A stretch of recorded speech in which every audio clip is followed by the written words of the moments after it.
ఈ రోజే డౌన్లోడ్ చేయండి. మీ ఫేవరెట్ షోస్ చూడండి. కార్తీక్ చెప్పింది నిజమే. అది బెడ్ మీద పడుకుంది. వీడు సోఫాలో పడుకున్నాడు. కాసేపట్లో ఫ్యాన్ ఊడి అహల్య కడుపు మీద పడుతుంది. కడుపులో ఉన్న బిడ్డ కడుపులోనే పోతుంది. నా మనవడు నా రక్తం క్షేమంగా ఉంటారు. దాని చావు కేక విన్నాక మళ్ళీ వస్తాను.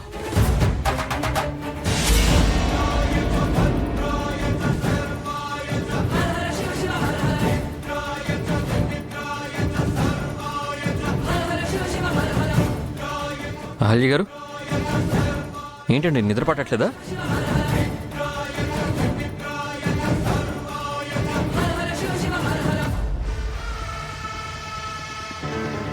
ఫ్యాన్ గాలి సరిపోవట్లేదండి. గాలి కూడా వేడిగా వస్తుంది. ఉండండి, ఏసీ ఒకసారి చెక్ చేస్తాను.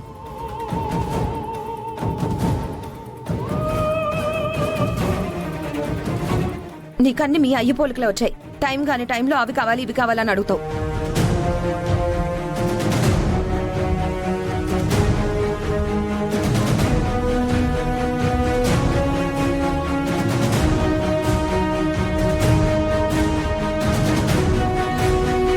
పడుకోకుండా ఈ టైంలో ఏం చేస్తున్నావురా?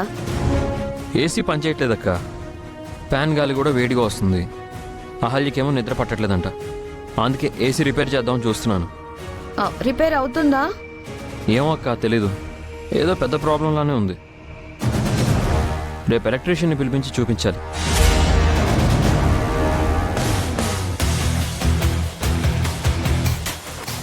పదరా బుజ్జి, మనం వెళ్ళి లగేజ్ తీసుకొని పైకి వద్దాం. వీళ్ళు కిందకి వెళ్తారు. అక్క, అదేంటక్క మీరు పైకి రావడం ఎందుకు?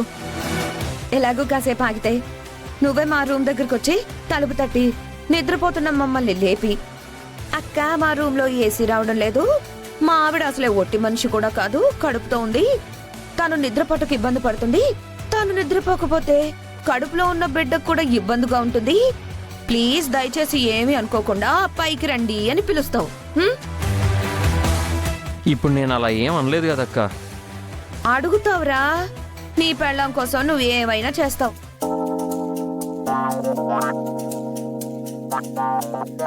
అర్ధరాత్రి మధ్యలో దరువులా లేచి రావడం కన్నా ఇప్పుడే రావడం బెటర్ కదరా. పదరా బుజ్జి.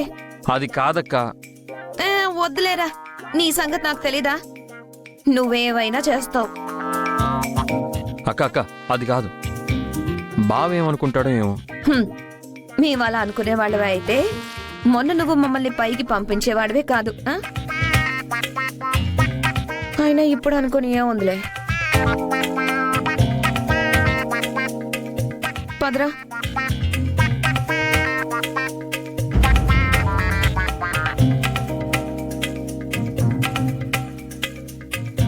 ఎందుకండి వాళ్ళని ఈ టైంలో ఇబ్బంది పెట్టడం? నేనేం వాళ్ళని అడగలేదు కదండి. అక్కే పైకి వస్తానంటుంది.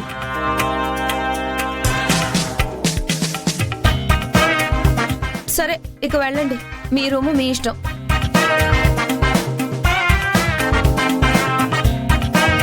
అక్క, మీకు ఓకే కదా? ఓకే కాక ఇంకేం చేస్తావురా? కాకపోతే ఒక చిన్న కండిషన్. ఏంటక్క? అంటే దీపావళి రోజు నువ్వు అహల్యకి నగలు కొనిచ్చావు, నాకేవరా అంటే కడుపు మంట అని అన్నావు. అక్క సారీ అక్క, సారీ. సర్లే వదిలే. మిమ్మల్ని ఈ రూమ్ లో నుంచి మా రూమ్ లోకి షిఫ్ట్ చేస్తున్నందుకు నువ్వు నాకు వడ్డానం కొనివ్వాలి, సరేనా? ష్యూర్ అక్క. అయ్యో, తప్పకుండా కొనిస్తాను. థ్యాంక్ యూ సో మచ్ అక్క. రా హల్య, రా.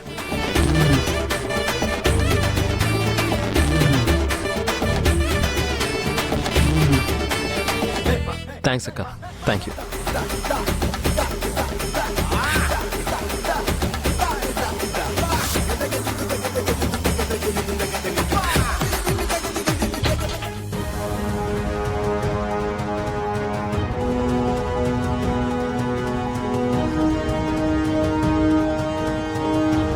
వీళ్ళేంటి కింద బెడ్రూమ్కి వెళ్తున్నారు?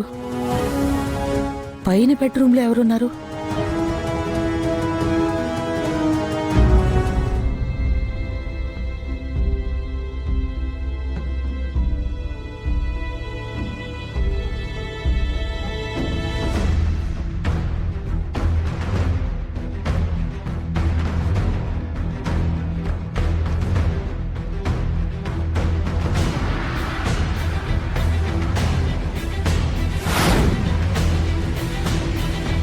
అవంతిక,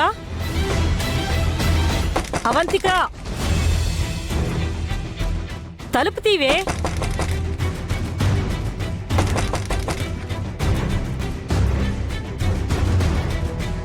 అవంతిక,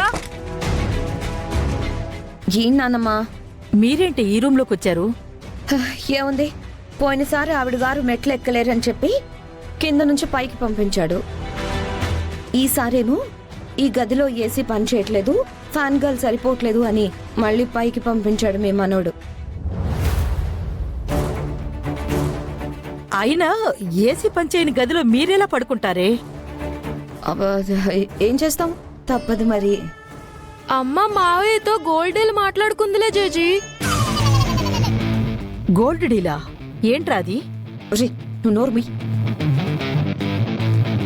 నానమ్మా, ఈ ఒక్క రోజుకే కదా, రేపు ఏసీ రిపేర్ చేయించుకుంటావులే, నువ్వు వెళ్ళు. ఏయ్ ఒసేయ్, అది కాదే. ఆ ఫ్యాన్ వేడికి కాని విషయం తెలిస్తే ఖచ్చితంగా గౌతమ్కి చెప్పేస్తాడు. ఏసీ లేని గదిలో మీరెలా పడుకుంటారు? నాతో రండి, వచ్చి నా గదిలో పడుకోండి. వామ్మో, నీ గదిలోనా? అది నీ పక్కన? వద్దే వద్దు. నువ్వు పెట్టే గురక్కి నిద్ర కాదు కదా, నైట్ అంతా మేల్కోవాలి. మేం రావు జేజీ. ఏసీ లేకపోయినా పర్వాలేదు, వేడిగాలు వచ్చినా పర్వాలేదు, మేము ఎక్కడే పడుకుంటాం. అవును నానమ్మా, నేను కూడా 2 సార్లు నీ గురుకు ఎక్స్పీరియన్స్ చేశాను. ఒక్కొక్కసారి నీ గురుక మా గదిలో కూడా వినిపిస్తూ ఉంటుంది. ఈ రోజు నేను గురక పెట్టని, కావాలంటే మీకోసం రాత్రంతా మేల్కునే ఉంటాను, సరేనా? అంత రిస్క్ ఎందుకులే నానమ్మా, నువ్వు వెళ్ళి పడుకో. Good night. ఏ అవంతిక, నా మాట వినవే. అవంతిక, అవంతిక.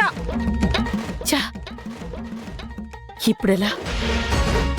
ఇదేమో ఈ గదిలోనే పడుకుంటానంటుంది. ఆ ఫ్యాన్ పడిపోతే ఇంకేమైనా ఉందా? ఈ కార్తీక్ ఎక్కడా?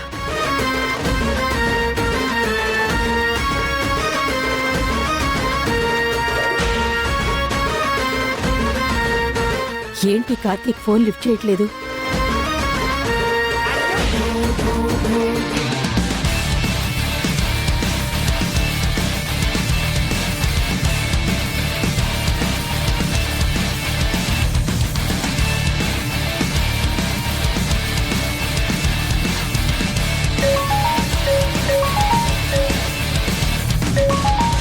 ఈ ముసల్దానికి అర్ధరాత్రి అయినా నిద్ర పట్టట్లేదనుకుంటా. మళ్ళీ ఏదో పని చెప్పడానికి ఫోన్ చేస్తుంది. ఫోన్ లిఫ్ట్ చేయకపోవడమే బెటర్.